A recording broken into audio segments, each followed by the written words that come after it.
In the context of a feminist movement that is increasingly focusing on deconstructing and really like interrogating base social behaviors and social norms, we think that acts of chivalry, which maintain like power, like gendered power hierarchies that are like so ingrained, often go unquestioned, and like have a really misguided history of something that is supposedly like for the benefit of women, we think it is massively in the feminist movement's interest, like to challenge these instances, like where men use this to sort of like gain power, like where it is used as like a sort of like instance of like, or like as an example of a demonstration of like female subservience to men. And that's why we think it's incredibly important that the feminist movement challenges this in this debate. So 3 things in this speech. Firstly, a bit of setup about the goals of the feminist movement, and then 2 issues. Firstly, why we cause people to reevaluate like harmful social norms in the moment. And then secondly, how we shift broader behavior and discourse around this. So we think that the feminist movement has 2 main goals. The first is to grow the movement. This primarily looks like allies, and it also looks like engaging with absolutely everyone, because we think that like the feminist movement is not a movement that like exclusively represents just like the interests or for the benefit of women. We think it is a movement that has incredible value to the entirety of society and to everyone. And thirdly, we think that it's like also important for this movement to grow itself in like informal social situations. So it's not only represented in like massive protests, but it's also something that people think about in their daily lives, also like consider when they're making behavior and consider like how it plays in. I think the second major goal of the feminist movement is to create like social change. And we think that like at the point that the feminist movement has shifted away from like trying to pass legislation and realized that instead that like there is incredible like local bias or like local gender issues that are emphasized and reinforced in formal social situations like biases, like norms, and that this is the place in which like the feminist movement really has to target in order to like get social change. We think that like the fact that we've been seeing like so many allegations and instances of assault coming out of like Parliament itself, where legislation is created that reflects so many broad social norms in Australia that like are increasingly problematic on the basis of gender. We think it's particularly important that the feminist movement focuses on generating like social change in everyday situations, causing people to reevaluate their everyday behavior like as their primary medium of like getting towards the social change that they want. So firstly then, why we reevaluate harmful social norms. We think there are 3 reasons why acts of chivalry are harmful. But first, a piece of setup. We think that like acts of chivalry normally come from men that women don't know super well. We don't think that this is something that is likely to take place in the context of a long-term relationship, because it's likely where like some of these acts are like more symmetrical, like where it could be expected that one partner pays for dinner. That's not necessarily like reflective of a man taking responsibility for their partner, or any partner taking responsibility for their partner, but is more likely to be a lot more symmetric, or sort of like a sort of mutual exchange, mutual aid. But we think there are 3 reasons why acts of chivalry are harmful. Firstly, they represent antiquated social expectations, perpetuating these norms and sort of reinforcing the beliefs of people who do them. Secondly, they normalize gender hierarchy in social situations, right? Because they do become like a performative act of like men doing something like so women don't have to, which we think does reflect like male power in these situations. And thirdly, then we also think that this means that they are taken by men like as signs of consent of power and are treated really problematically by those men in situations like bars. So we think that this is like really important because it directly aligns with like how I've characterized the feminist movement of wanting to change these sort of like everyday social situations. So then, firstly, how we change women's behavior for the better.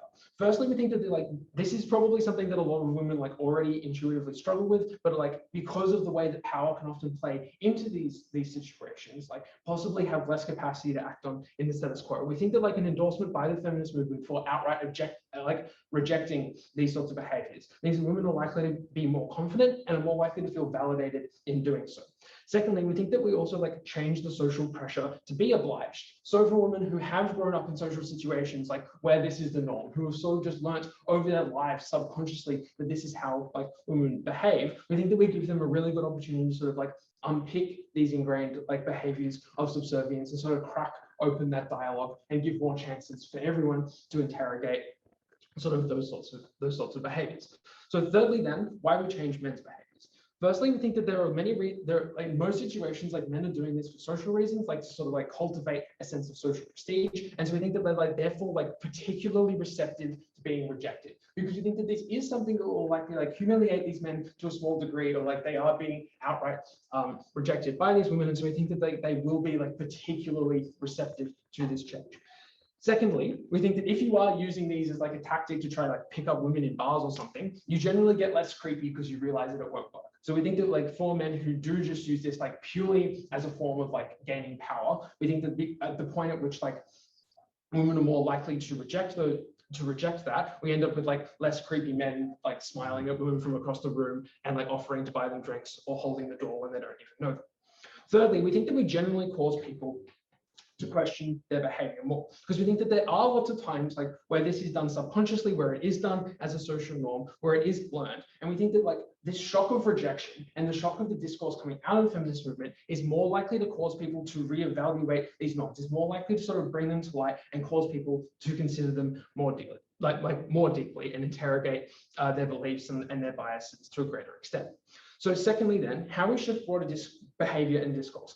First, we think that even if we don't actually reduce the number of acts of chivalry that we see in society, we think the fact that we make people more aware about them is like a benefit in and of itself, because we think that this means that people are more likely to ask, like, why was this act of chivalry not rejected in this instance? And we think that the majority of cases where that happens is likely to be an issue of power, where the woman doesn't necessarily feel like they have the power to reject that, or they feel like they are sort of like marginalized or would be ostracized in that situation. And we think people realizing that is a really important factor in sort of starting to analyze and unpick and interrogate how power operates at really like day-to-day levels on a gendered basis. And we think that like the analogy here is for like the Trans Day of Visibility that happened a week ago. Not only do we get the great benefits of trans people coming out and being really visible, but we also get lots of great discourse about why some trans people can't come out, about the sorts of like dangers they face, about the power imbalances in their lives that means that they can't be visible in their communities. And we think that like both of those layers of discourse are super important and means that like our side of the house gets benefits for the feminist movement, even if we don't actually like concretely reduce acts of chivalry. Secondly, we think that just like the fact that the feminist movement is encouraging this means that there is more discourse. The fact that it does, like the feminist movement does already encompass an enormous amount of the population, and that like even just like the sort of messaging that goes on here initially is something that is more likely to make people to interrogate their biases, is more likely to make people to interrogate what they believe or consider how power is playing out in social situations. Thirdly, however, we think it's also important to point out that this does happen in highly social situations, that acts of chivalry are highly social acts. And therefore, we think we also get benefits when bystanders engage, right? Because we don't think that the onus necessarily has to be entirely on these women to reject these acts of chivalry, because this is also an instance where we think that bystanders can step in, or bystanders can evaluate other people's behavior. So at the point at which we think we have the social messaging about this from the feminist movement, we think that not only like are people more aware of acts of chivalry that they make or that are directed at them, we think people are more aware of acts of chivalry that happen in like their social circles or that happen around them, and therefore people are more likely to engage. So at the end of these two issues, we think we demonstrate not only why we change women's behavior, but also how we change men's behavior and the behavior of bystanders. And ultimately, like even if all of those three things don't come immediately, we think that there's also like a cumulative effect here, right? Where when women are empowered like by this movement, and then bystanders are empowered, and then that gives women more confidence to not be socially ostracized in those situations, where men who continue to perpetuate these acts are like increasingly see that they are not legitimate. And so therefore, at the end of this speech, I am proud to affirm. The issue with that affirmative team's case is that they never engage with the comparative, because they never proved why, if not for this norm, or if not for these acts of chivalry, there would be any incentive for men to treat women with kindness at all. And that is what we saw when these norms were not prevalent. It was men groping women in clubs because they still felt symmetrically entitled because of the powers of the patriarchy, without necessarily feeling like they owed women even a drink, which means that they fundamentally are behind in this debate, because if they take away the one incentive that men have to be kind to women, I think that's worse for women overall. I'm going to do a couple of things in this speech. Firstly, I'll do a bit of setup. Second, I'll prove why this is good for women. And thirdly, I will prove why this improves the image of the feminist movement if we do not reject these acts of chivalry. Firstly, on setup. Firstly, what do these acts actually look like? We think they are basically the stuff that was said in the info slide, but the specific reason why we despise them is because when people do them, or when men do them to women, they do so in a way that makes them feel entitled to women. Obviously, though, we don't have to stand by that sense of entitlement. We can stand by a feminist movement that tries to reclaim those acts, as opposed to saying, well, now, you know, women, you have to be submissive towards those men. We can say things like, just because a man buys you a drink, you don't have to say yes to sleeping with him. And that fundamentally means that we generate a lot of the discourse and a lot of the awareness that Luca tried to claim in that speech, which means largely that benefit is symmetric. The second thing to note in this setup is, what does rejection actually look like? Because it wasn't set out from that speech. Firstly, we think this rejection has to be active rejection as opposed to passive rejection, because acceptance of those acts of chivalry is walking through the door. It is just, taking the drink. So insofar as you have to reject things, you have to say, no, you didn't have to do that. No, I can walk through this door by myself, or you refuse to walk through the door at all. And we think that that is extraordinarily harmful and that is extraordinarily difficult to do. Note that this is the clearest form of rejection, or these are the clearest forms of actual acts of chivalry that we're talking about in this debate, because buying someone a drink can just be nice. It doesn't have to be an act of chivalry, but things like opening doors where you have to reject those things so thoroughly are far more likely to be the persuasive things about which this debate is centered. Firstly, why are these acts of chivalry then good for women? Firstly, we think these acts fundamentally benefit women in that A, you fundamentally gain respect for women, right? Because you say, in order for the person to like you, in order for the woman to like you, you have to show her a sense of respect, which is fundamentally important given the context of my introduction, where the absence of other norms to be good suggests that men would not be good or would have incentives to just be bad if this norm wasn't in place. Why do we think that without these norms or acts of chivalry, men would be comparatively worse? There are 3 reasons. First, it is costly to be good, right? It is costly to buy someone a drink. It is costly to be nice to someone. It is costly in those ways. Secondly, it is time ineffective to be good. It is time ineffective to be nice to someone when you could just feel more entitled to them when society told you that you basically were entitled to that person. There was no reason to believe why men wouldn't necessarily be nice. But the third reason why men are likely to be comparatively worse without these norms or without these acts of chivalry is just because if you are seen as nice, toxic masculinity tells you that you are a simp, that you are basically weak, that you are fundamentally worse and you don't have the virility that other men do, which is why you deserve less social respect by your peers. And note the importance of like the social context that Luca spoke about. If it is true that men go in groups and males have other friends, that toxic masculinity is specifically likely to be persuasive. We all know how toxic those sorts of cultures are when men group up together. We think that if that is the status, if that is the comparative, that is probably likely to be worse in terms of how women are treated. That's why under our side, we get way more respect just because this norm necessitates that respect.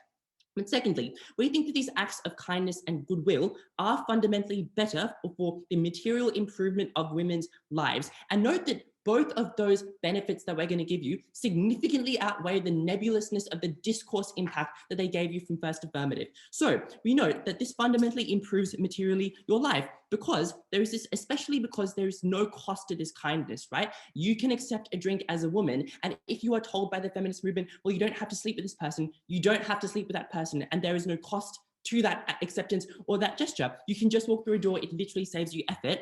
Why is it unlikely then that men will necessarily be shitty about this under our side? There are a couple of reasons. One, we think that the general nature of transactionalism in kindness is super frowned upon. So if men do this sort of stuff, they're more likely to be called out, and that's fundamentally better because of the changes in discourse under our side. But secondly, we think even if men are really, really shit, it still doesn't matter because women still fundamentally have the choice at the end of the day to choose whether or not they sleep with that person. And insofar as we can stand by a movement that supports women in making those choices, as we do already, then it's unclear why any of these things necessarily incur a harm.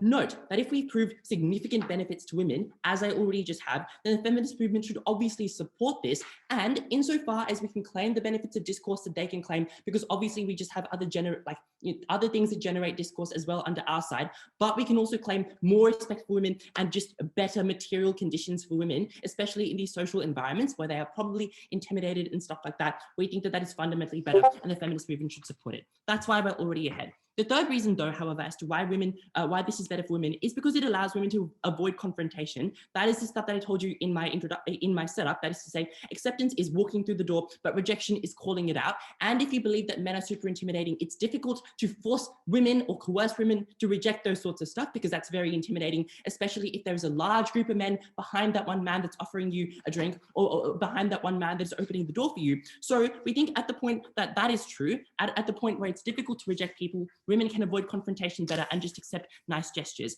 So that's why this is far, far better for women. Secondly, why does this improve the image of the feminist movement? Note that any benefits that affirmative team can claim in this debate are contingent on them proving that if the feminist movement were to try and prove that, all of this stuff was bad and we should reject it, they had to prove why that movement or those sorts of messages would be persuasive in order to claim those bystander benefits, for instance. Firstly, why is rejection not palatable or not persuasive to most people? 4 reasons. Firstly, there are patriarchal norms that suggest that you should just allow men to do acts of chivalry, and those are particularly binding and persuasive. Secondly, everyone just generally wants respect though. Like most women probably want to feel loved or want to feel respected and, you know, feel some sense of kindness. And insofar as you're getting a free drink, that is potentially a form of kindness. Thirdly, this also conflicts with other norms of the feminist movement, right? Because if the feminist movement tells you on one hand, well, you should respect women, and on the other hand, no, you shouldn't do any of these things to women, that's super confusing. And that makes the message that they stand for far less persuasive. But fourthly, it's very difficult to call out acts of kindness versus acts of chivalry. Sometimes someone might just have good manners, and sometimes they might just be trying to feel entitled towards you. So insofar as the distinction is very, very blurry, it's difficult for people to internalize that one set of actions is good when the identical action in another instance is bad, which is why the rejection of these acts of chivalry is very, very, very difficult. But the second reason why this is so that's why it's not palatable. And at the point where it's not palatable, that means that fundamentally the feminist movement can become strawman, the feminist movement becomes seen as aggressive and irrational, and that's particularly bad. Note, so that's why that's so terrible. Then, lastly, why can we reclaim this stuff and get people on board better under our side? Note that reclamation looks just like, well, yeah, men should open the door for you. You deserve that. You are strong, you are powerful, and you know you should be getting drinks, and you should be shown respect. We can get reclamation, or that sort of reclamation, for two reasons. First, because the feminist movement has the capacity to reclaim. It has the social capital necessary to generate social discourse and change the way we think about things. But secondly, because it also accords with other norms of feminist strength, the ones I spoke about earlier. This appeals to all progressives because now they feel strong, but also every single moderate and conservative woman as well, who feels like their values are not being threatened and they can feel empowered, which is unilaterally something that most women want, because most women want empowerment. They didn't engage with the comparative, and that's why we're ahead. Aman said that the reason men are nice to women currently is because they have an incentive to be nice to women that accrues in the form of things such as, like, you might get something in return. He then also tells us that we prefer a feminist movement that tells you, even if a man buys you a drink, you are not entitled, he is not entitled to you. You do not have to sleep with him. His characterization there, what he supports in this debate, is something that also removes that incentive. Literally all of his benefits here are not literally all of his harms here are like not symmetric. We get all the unique things that we tell you at Luca about getting men to reevaluate their biases. You don't get any material change under Aman's side because you remove that incentive to a greater extent, which I will get into. Two things in this speech. Firstly, how do we change the substance of social interactions in this debate? And secondly, what are the broader repercussions to the feminist movement? Rebuttal and substantive will be integrated throughout this speech. Okay, a couple of things that Aman tells you in setup. Aman, as I alluded to in my introduction, says that these acts of chivalry are things that make you feel entitled, and that you are no longer going to just be nice to women because of the fact that you no longer have an incentive to. Again, you remove that incentive to a significant extent when you also push a feminist movement that tells you, no, you don't have to do this, because men are obviously perceptive of that feminist movement too. They know that if the feminist movement is saying, don't sleep with women, they buy you drinks, they're still unlikely to do it. That was something that they could never claim in this debate. And all of their practical benefits are contingent on this idea that men are just nicer to women when they have acts of chivalry. I'm going to tell you why this leads to even more toxic masculinity when you have acts of chivalry. The reason that men feel entitled to women's bodies in this debate is because of the fact that you see the acts of chivalry as being something inherently transactional. That is to say that you feel entitled to a woman's body when you have bought them that drink. Now you expect something in return. You have invested your money, your time, your conversation into that woman. You expect her to now do things such as sleep with you or flirt with you or kiss you, things like that. That is transactional. We remove that in this debate because you are no longer having to prop a transactional series of events in social interactions. Men no longer feel men no longer feel entitled to women's bodies when they just flat out reject them. What they rather do is they just keep to themselves. We think that when Aman tells you that you're just more likely to be toxic and just grope women in clubs and things like that because of the fact that now there is no incentive for that little interim of buying them a drink. Firstly, this is a really harmful idea for them to be backing anyway, as I talked about in the transactional nature. But secondly, we think that there is a general trend towards men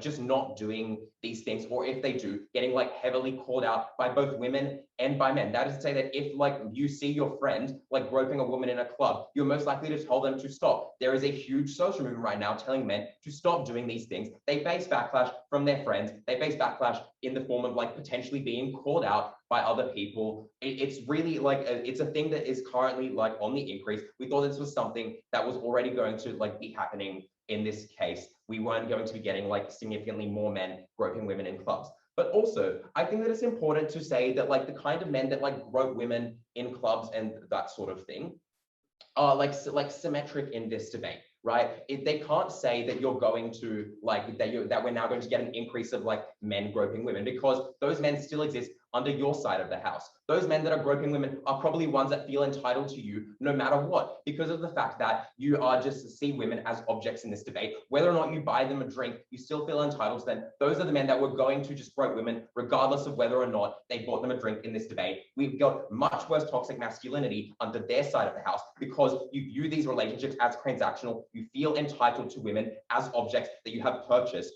through your conversation, your time, and your money. That was really, really bad.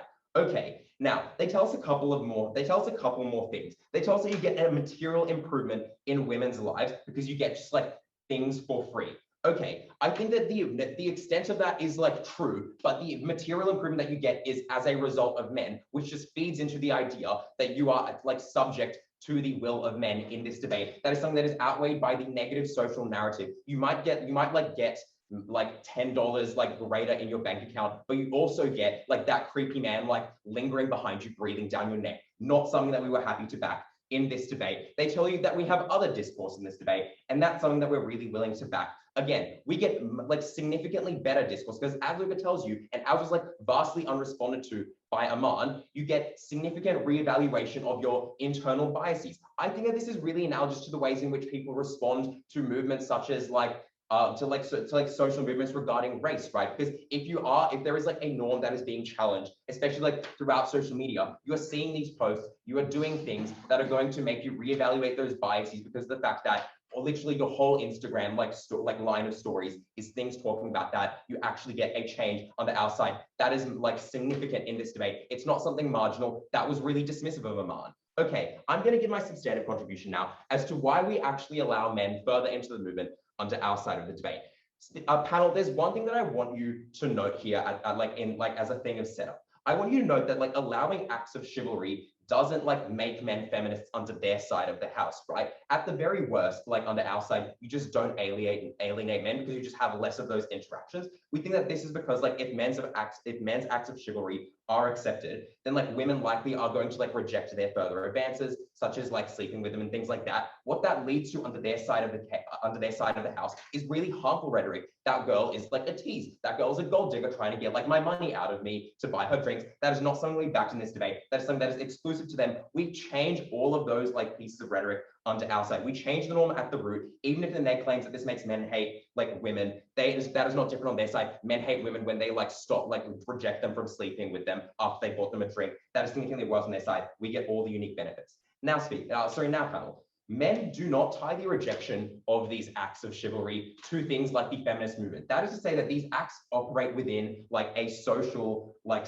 situation, and that they then have to reevaluate because of the fact that you are not contemplating the nuances of like fourth wave feminism when you are buying a woman a drink, right? We think that the impact of this is that men rather question, why did that woman reject my like drink? Why did that woman do things like why did that woman like not want to sleep with me in this situation? That is a obviously good thing, as we tell you at Luca. This leads to several like good things. It leads to men interrogating their own behaviors and rejections, which leads to a like slew of men joining the feminist movement. Here is why. Firstly, we think that when there is a social norm, it forces people to reevaluate their standing within that movement. That is to say that when you have a social movement that is like actively encouraging this, you see lots of like activism on social media. You see several things that make you reevaluate your own biases. When there are movements such as like Black Lives Matter or like social movements like talking about like anti-Asian racism in like California, for example, that is something that makes you reevaluate your own internal biases. We think that this also then makes you question other implicit stereotypes and behaviors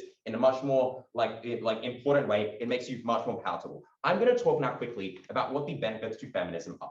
Aman tells us that feminism is seen as irrational by like men in this debate. Several responses. Firstly, these are the kind of men that already see feminism to be like irrational. They see things that this as being like feminazi movement kind of thing. That is not like, these are not a group of men that is going to like significantly shift like under their side of the house to supporting the feminist movement. But we also think it's important to note that the feminist movement is currently, in the eyes of men, already very fractured. That is to say that even if you are a man that currently does implicitly support the feminist movement now, you are not turned off by the idea of you thinking that there's like some like feminazis out there or whatever. That is a movement that you're already willing to support, even though like you might see it as being like irrational currently. Speaker, because we proved you several benefits to the movement, because we changed the way that these social interactions work, I'm so proud to propose. Panel, I'm glad that Brainco is able to live a good life where people are kind to him because they're just nice. But the reality that is for most women in the world is just that without a norm which tells men to be kind to women, men to respect women, and men to do actions for women, especially if they want to pursue them and the need to put effort into it, it's just that men simply will not do it because, as Aman tells you, and she no response, kindness is particularly hard. Kindness is incredibly difficult. And for all the reasons why that was true, it meant that if you told women to reject them, that was going to be something which is incredibly irreconcilable with norms which tell you to be polite and norms which tell you to respect women. And it was going to be so deeply confusing that the affirmative team were never going to be able to accrue the benefits of men being able to interrogate the norms well enough such that they change their behavior in a meaningful way. The first question I'm going to ask in this space is just that, are these norms good? And the second question is what happens to the behavior of individual parties. So onto the first question, are these norms good? Why is this important? Is that presumably if these norms are just good, the feminist movement ought to support it, but at the point, ought to support it. So the claims we hear from side of affirmative is that there is a key premise which the acts of chivalry are inherently harmful. The first reason they give to me is that it entrenches gender hierarchies and therefore entrenches powers. Firstly, this is incredibly vague to me because it doesn't really make much sense. Because if Brainco opened a door for a woman, I'm not sure how that actually confers power onto him, especially when the traditional notion of power is that if someone opens a door for you, the person who walks through is the one who is in power. Like the reason why someone buys a drink for you is probably because maybe they want to suck up to you, or maybe it is because you're their boss. The act of chivalry itself is what denigrates individuals and it confers like some degree of respect. So it is unclear how that mechanistic analysis actually works. The second claim they make is that it encourages subservience from women. And this claim is similarly confusing to me because I do not understand how if I accept someone opening the door for me, I'm suddenly become like I'm suddenly subservient to someone. That is just incredibly unclear. Also, secondly, note that it is incredibly hard to distinguish when these actions are acts of chivalry or actions where it's just like nice actions, for the reason that if my friend open the door for me, that is an act of kindness. If like a woman opened a door for another woman, it is also just like an act of kindness and being able to convenience someone. It is distinctly unclear to me where this changes, such that if I walk through the door, I am now subservient. So that mechanistic analysis also similarly falls. I think the very big problem with side affirmative's case is that they never distinguish chivalry from things which we would support, like kindness and manners. I guess the only attempt for them to do so is to say, well, it's about intent, because men want to pursue a romantic or sexual relationship with another person. But the problem here is that a man who wants to pursue a relationship and opens the door for you versus a man who's just being polite and respectful to you and opens the door for you is incredibly hard to tell, because individuals cannot necessarily ascertain the intent of individuals. The harm of this then is just that when you encourage the rejection of all these actions because you cannot construe whether it is chivalrous or an act of kindness, means you discourage all forms of this action, which makes things far more worse for both women and makes things far more worse for both men. Because now you tell people that you do not need to be kind to people, you do not need to show acts of respect, you do not feel an obligation to to kind of accommodate people, and that was going to be substantially worse, not just for women, but in the way individuals interact with each other here. We tell this is particularly bad because we tell you that women do get material benefits out of men buying them drinks, women do get material benefits of men being respectful and kind to them, and that was what they lose there. Branko's thing is like, well, you remove the incentive under your side of the house too, right? Because it's still just they're still doing the same bad actions. There was obviously nuance to our argument, right? Because firstly, we tell you that on the outside, we encourage women to call out acts of entitlement. There's when someone buys you a drink and goes, oh, now do you want to go sleep with me? You can obviously say no, but on the outside of the house, we just say, yes, they can buy you the drink and you can just accept it. Obviously, it is different because sometimes someone buys you a drink not to sleep with you, but because they want to be interested in you and because they want to put effort into you and to get to know you better. That was a distinction we make, and that is when we thought, I think it is like mutually consistent there. So as a result, we said that that broadly speaking, these norms are good and encourage better behavior to women, and as a result, you ought to support them, and they will just like broaden the harms of people being shit to each other. That is why we won on that alone. But let's talk about the broader practice this way. What happens to individuals' behaviors here? So the first claim that they make here is that this is likely to improve men's behavior. This is obviously unresponsive to all the material we told you at Mom, which is say men's behavior are likely to get far more worse in absence of a norm which tells you to be kind to women. Because firstly, we tell you kindness takes effort and costs a lot of money. Secondly, there are counter norms which says that, oh, if a man does things for a woman, it is because he's a simp, and that encourages ideas of toxic masculinity and therefore deters women from taking actions which are respectful to women there. So that is to say, even if like men's behavior change a bit, the broad majority of men are probably going to opt into a much more toxic masculine kind of form there. I guess the best example on side affirmative is when a man buys a woman a drink and now asks for sex. Obviously, we can stand against that on the outside house because firstly, we tell you this is just that you can call out entitlement, but the second thing here is this sort of action is condemnable in society in a way which is very easy to call out, because when we do acts of kindness, it is supposed to be from the bottom of our heart. It is supposed to be altruistic, as opposed to being transactional. At the point where you make your kindness transactional, that is something which is socially denigrated and means that broadly not only women can call them out, but men can also call them out in a way which is likely to get better outcomes there. And thirdly, we tell you that the distinction between respecting women and the distinction between like not doing acts of chivalry is particularly hard to distinguish, and the feminist movement obviously advocates for men to respect women and not to do things like microaggressions or to make sexist comments, but at the point where you're also saying, oh, by the way, don't do actions which can come off as chivalrous, or like if you're trying to pursue a woman, that is particularly irreconcilable and undercuts the strength of their ability to even get the change they want to do in the first place, which is why we tell you at the end of this argument, men are likely to get far, far more worse. I guess the mechanism they also give us is just that the reason why it's going to work is because bystanders and people can also opt into it and therefore just like, promote this norm as a whole. The first thing we tell you is that many women will probably get unlikely to accept that because confrontation is particularly difficult. But also secondly, obviously in the case of bystanders, right, it's like, do you support feminist movement or do you support the boys? I think obviously it is unintuitive to be supporting a movement which you are not part of, and you're probably likely to fall back onto more toxically masculine behaviors there. So as a result, that mechanism does not work. But the next thing they tell you here is they go, but this, when we reject it, more men are going to join the feminist movement. Firstly, this is deeply under-mechanized from Branko because we tell you that you need to explain how the norms are going to be internalized. Branko just tells me, now you interrogate the norms and you think about it deeply and you go, maybe I'll be a better person. But the problem is, it is incredibly difficult to reconcile this with every other single norm in society which tells you to be kind, which is why it is going to be deeply, deeply ineffective.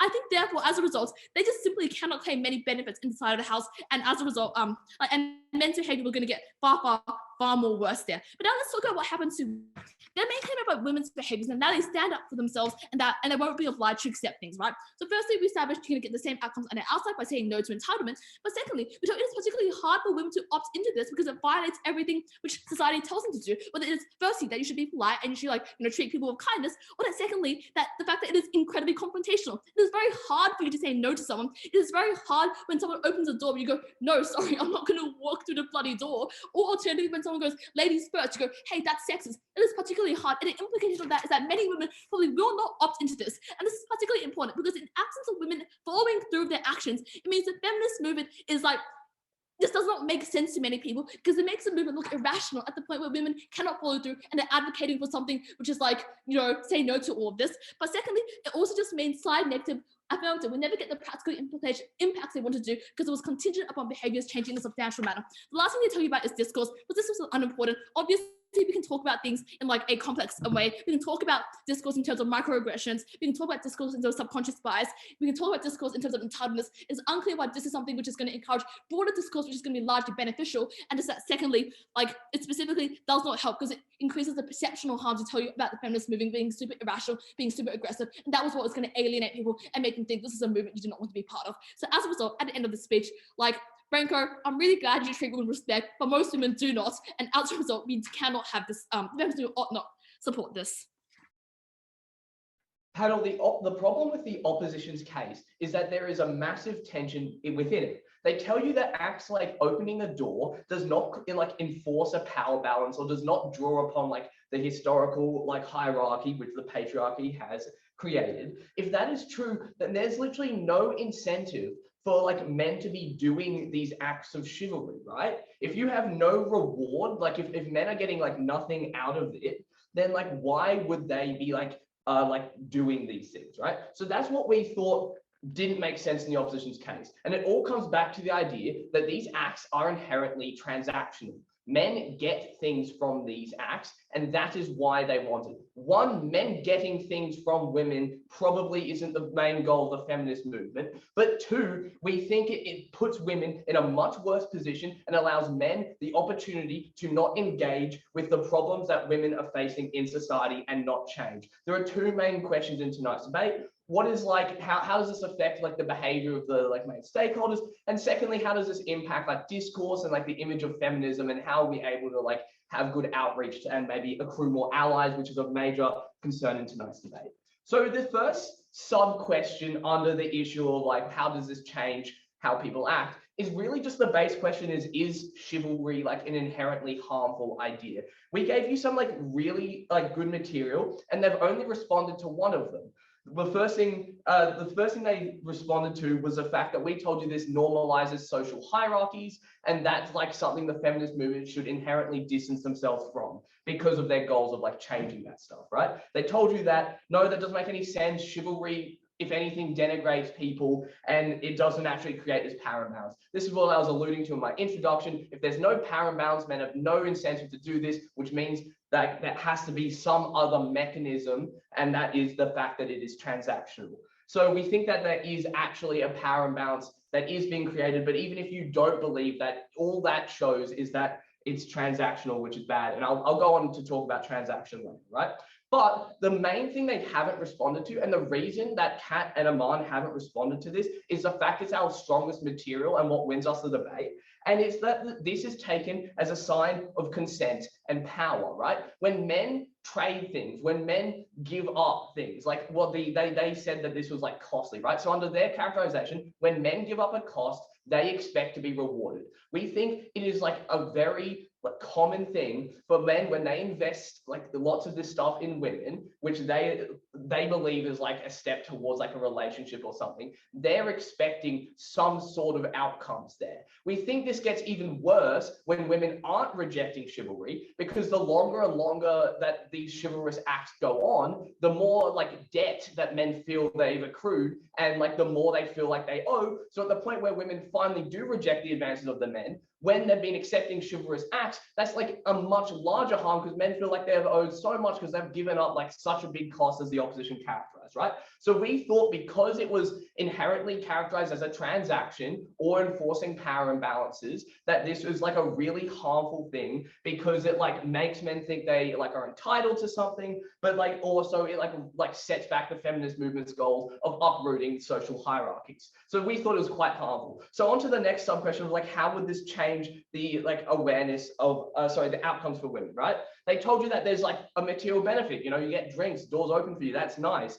That's like so incredibly small when you weigh up like the massive potential harm of like men raping women because they like misconstrued like the acts of chivalry and the acceptance of those acts as consents, right? That is a much greater harm than you get a free drink at a bar. That was ridiculous to weigh up those harms. But the next thing they told you was, well, like what we bring you on, what they brought you on their side was that you avoid confrontation, and that's a good thing, right? Firstly, we don't think that's actually aligned to the goals of the feminist movement. The feminist movement has always been confrontational, and that is because it's up against a massive like power imbalance in society. We think the feminist movement by nature needs to encourage confrontation to get any sort of change. But secondly, you're not like even avoiding anything. You're just like going with it. You're just accepting that this is the way it is and this is how we should go.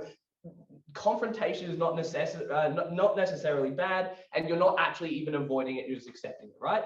So the final thing they tell you is that like toxic masculinity means like men aren't really going to be like on board, and so that's really not going to change like how women are treated, right? What we think is like more accurate for this toxic masculinity point is that when women are being encouraged by a massive movement behind them that is telling them they have the power to reject, when they are in social situations where they no longer feel obliged to accept these things, they are more likely to confront toxic masculinity, whereas what the opposition has to stand for is accepting those chivalrous acts in communities, in social settings where toxic masculinity may be very prevalent, which is super bad for the outcomes of women, right? What we told you, which we think still stands in tonight's debate, is that when you encourage rejection, you like actually have a mechanism to reject women, right? Reject men. what we think the opposition has to stand for is a world where women don't actually have enough support to fully reject men like and unwanted advances. And the final thing is that like you no longer feel obliged. So at the end of that, we thought the outcomes for women were going to be significantly better because they weren't going to be trapped in coercive or transactional relationships, and that they were able to get like a more confident backing of their own interests, right? The next thing, the final thing in the outcomes of women is basically that women won't opt in. They're just going to continue like being chivalrous. Well, then that's like a symmetric harm because obviously they're still going to like not reject people under their side. But also we think like at the very least, like even a few women getting out of these situations feeling confident enough to like reject these people is going to be a good thing. But also we just reject the characterization that women aren't going to opt in. We think that when you have a massive movement telling them that like this is going to like actually protect your safety, give you much more autonomy, then women are likely to see that as like really appealing options, right? So the final sub question here is how does this impact like the actions of men?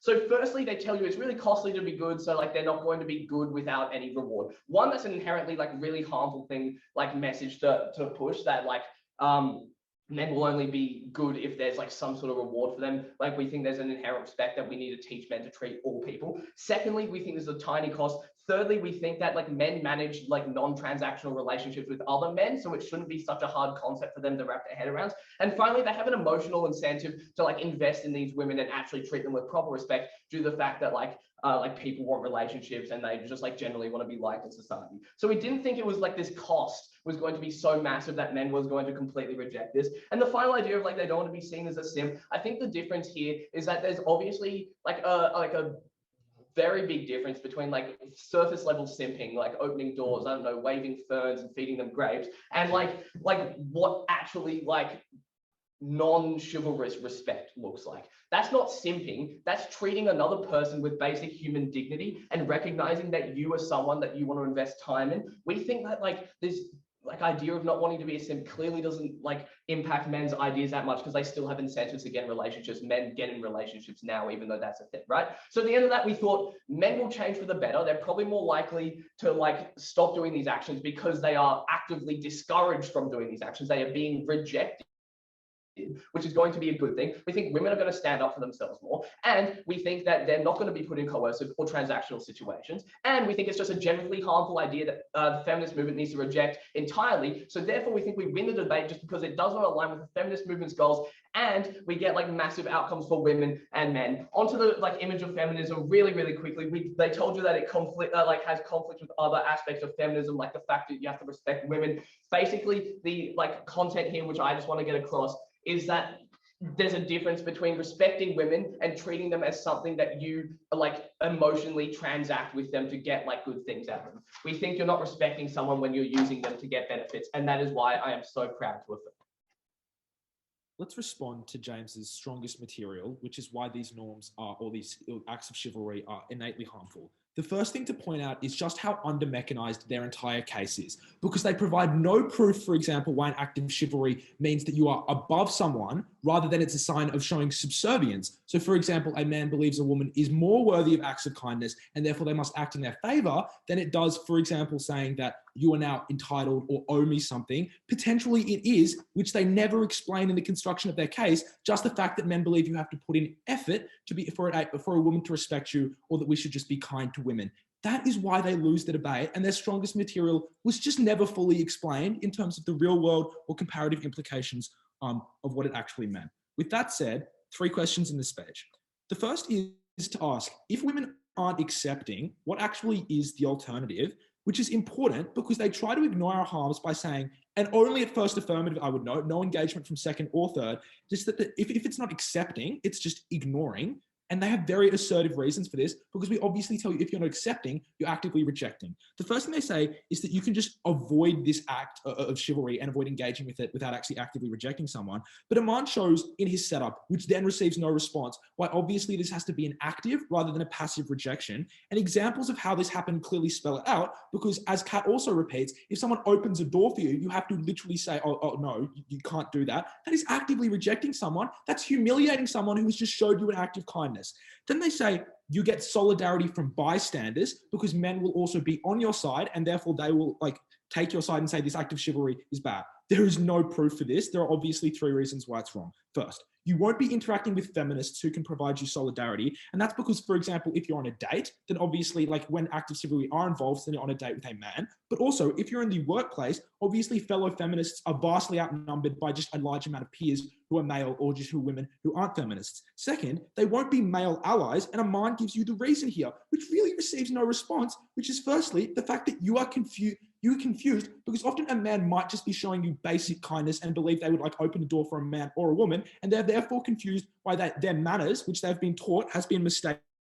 Men will be annoyed about that. But secondly, we also give you the mechanism that there's a group that when you're in a group, you also have toxic masculinity, which means men are likely to say, well, this is a woman's fault. Also no response there. But thirdly, it is deeply unclear how acting against chivalry, so for example, when a woman says, no, you shouldn't do an act of kindness, means that men therefore wouldn't help that woman because that is also an act of kindness. For example, the norm of a white knight or simping. Like if women are saying we don't want a man doing things for me, then if a man steps in and tries to defend that woman from another man, you are doing something for that woman in the exact same sense. You are doing it is the identical norm, and obviously men would not do that.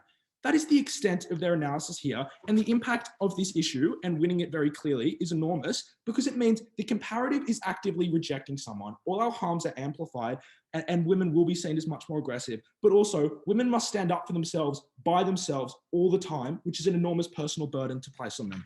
On to the second question then about the feminist movement and how it impacts norms.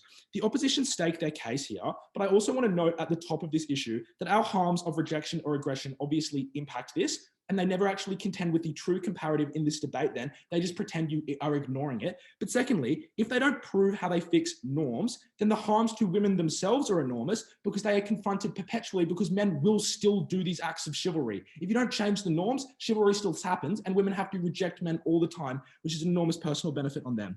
Okay, on the question then of norms, because they were deeply unresponsive. For example, to our strongest push from Aman, which is literally, this is contradictory to feminist movement rhetoric, which is that you have to respect women. Obviously, you're now saying chivalry doesn't exist. That contradicts the current norm there. Then we tell you that obviously this will be aggressive, and this is the only point they actually engage with.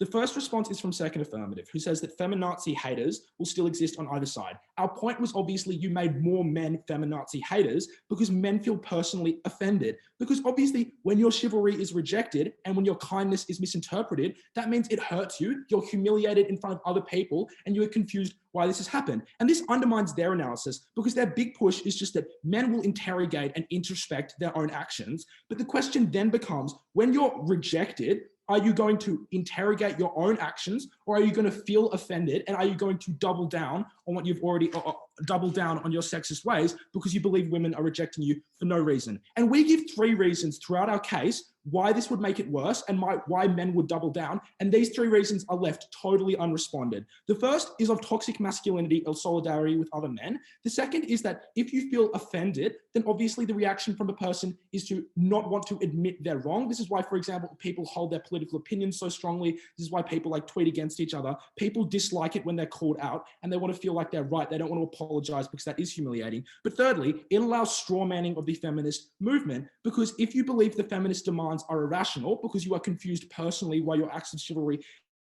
have been rejected, because, for example, your dad always opened the door for your mum and you just believe that was a basic act of kindness, then you will feel that feminism is irrational and then the backlash to it will be enormous.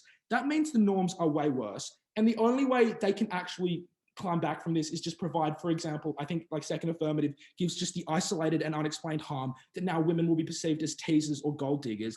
But that's obviously easier to reject because people say that behind your back and they don't really believe it. I think men genuinely recognize they probably just suck, and that was the reason they were rejected. Whereas on our side, you are actively confronted and you feel like you have to take public action by condemning feminism because you have been humiliated. Also, on the final point under this, which is just who gets more people within the movement, they say they get male allies. Obviously, I've just proven that. But we also told you to no response from Aman. We get conservative people, and also some people prioritize basic dating over feminism, which means you lose some people who are currently feminists. They only had a case under this issue. We've just flipped all their harms very clearly because they refused to engage with the true characterization of the debate. I think we've clearly won the debate then. On to the third question about women. The vast majority, they have one big push here, which is just that it's transactional and therefore you feel a sense of entitlement. 5 responses. The first is this misidentifies why men feel entitled, because men feel entitled to sex because they're men. You know, that's the reason incels exist, for example, because the alternative we tell you is just that you will actively grope someone because, for example, a man just feels like they should be able to have a sexual interaction with a woman. Second affirmative's response is these people who are sexually predatory are going to happen on either side. Chivalry now empowers men more, but that's absolutely not true. Because if you think about it, for example, like these men who are predators are obviously going to do what's socially acceptable, like to be able to, for example, like get a woman to have a sexual interaction with them, which means they will use these acts of chivalry as a way, which means they, yeah, exactly. But that was, secondly, the reason was it's uncomparative. And the reasoning here is that we tell you, obviously, if you, for example, say, can I buy you a drink? And you do not like that man, you can just say no. And that means, for example, red flags, like a man being creepy and overly opening doors for you because they believe acts of chivalry is a way for them to sleep with you. Those red flags are what women can act on and therefore ensure that they are not in a situation which compromises them. But the third is just that there's no mechanization why you can't call this out. Because, for example, we tell you kindness is distinct from then believing that that kindness owes you something. And obviously women in a dating situation can say, well, yes, you did buy me drinks, but no, I do not want to have sex with you. And they never actually explain how that happens and how that can't be called out. But fourth, obviously it's socially rejected to a high extent. Like, for example, you have hashtag Me Too, and people will call it out at a much higher rate because obviously it wasn't deemed to be acceptable. That was their only harm. Obviously, we provided the other reasons that you gave material improvement and you also just got basic kindness and respect to women who didn't have to reject people all the time. That was not just about buying free drinks. It was about feeling appreciated as a person. For that reason, I'm proud to negate.